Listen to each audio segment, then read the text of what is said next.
Hi friends, here is a simple equation solving problem.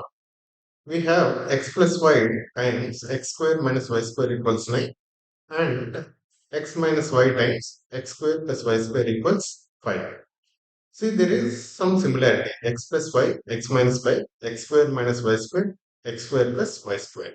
Right. When equations are similar, probably we can add and subtract so that we can get something. And even x square plus y square also we can write it as x plus y times x minus y. Okay, let's try expanding this and add and subtract. Okay, so x plus y times x square minus y square. What is x square minus y square? It is x plus y times x minus y. Right, this is becoming x plus y whole square times x minus y equals 9. Right, and x minus y times x plus y, x square plus y square equals 5. This is the second equation, right? Second equation is let it be like this. And first equation, let us slightly modify this and get it as x plus y square times x minus y. Why? We want to get in terms of x minus y because there is x minus y in the second equation. And add, let's add this one and the second equation. First equation transformed on the second equation.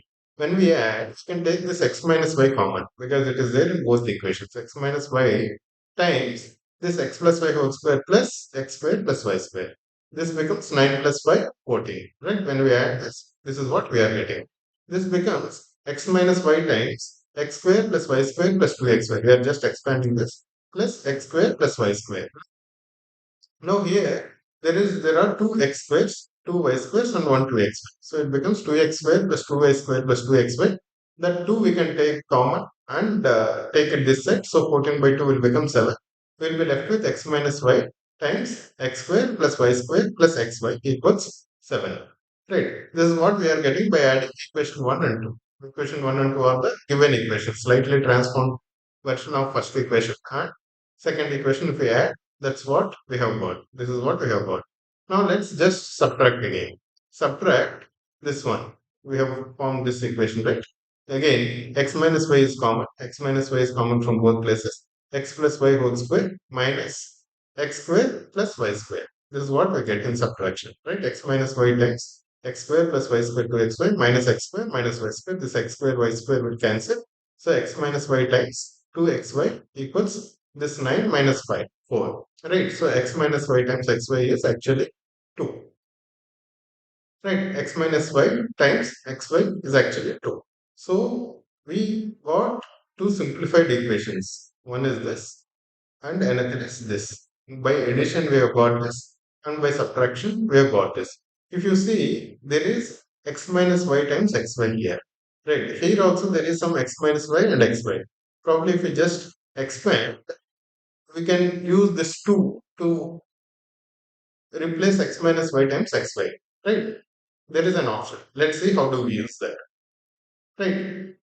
Now, let us do that only. X minus y. Let's take the first equation. This one, x minus y times x square plus y square plus xy equals 7. Let's take that equation only. And add minus 2xy and plus 2xy. Right. We are taking the first equation. This equation equals to 7. X square plus y square plus xy minus 2xy plus 2xy. That's what we are doing. Right. Once we do this, this becomes x minus y times x minus y whole square plus 3xy. Right. That is still equal to 7. The first equation we have transformed it slightly as x minus y times x minus y square plus 3xy equals 7. Now we are just expanding it. X minus y whole cube plus 3xy times x minus y equals 7. Right. Now let's use the second equation. X minus y times xy is 7. Let's use that here, substitute that here. So 3xy times x minus y becomes 3 times 2. Right. X minus y cube whole cube plus 3 times 2 is equal to 7. So x minus y whole cube is 1. And what is the question? The question is about real solutions. So that's why we are not worried about any imaginary solutions, right? X minus y whole cube equals 1. So x minus y equals 1, right? X minus y equals 1. At the same time, from second equation, x minus y times xy is actually 2. So xy should be 2. If this is 1, this has to be 2, right? So xy is 2. So we got 2 whatever these two equations, original two equations, they have massively simplified this form. Right. Now this is straightforward for us. When we have simplified them like this, we have x minus y equals 1 and xy is 2. So what is x plus y whole square? X plus y whole square is x minus y whole square plus 4xy, which is 1 plus 4xy is 8, which is 9. So x plus y should be plus or minus 3. X plus y can be 3 and x minus y can be 1 and x plus y can be minus 3 and x plus y can be minus 3 and x minus y can be 1. So because there are two sets here, plus 3 and minus 3. So 3 1 x plus y 3 and x minus y 1, x plus y minus 3 and x minus y 1. Let us solve both of this. This gives 2x equals 4, x equals 2, y equals 1. So here also 2x equals minus 2, x equals minus 1, y equals minus 2. So we have got two solutions, solution 1 and solution 2 for this problem. We use the similarity, we just expanded and added and subtracted. And the equations massively simplified to these two forms, x minus y equals 1 and xy equals 2. Right guys? Hope you like this. Thank you.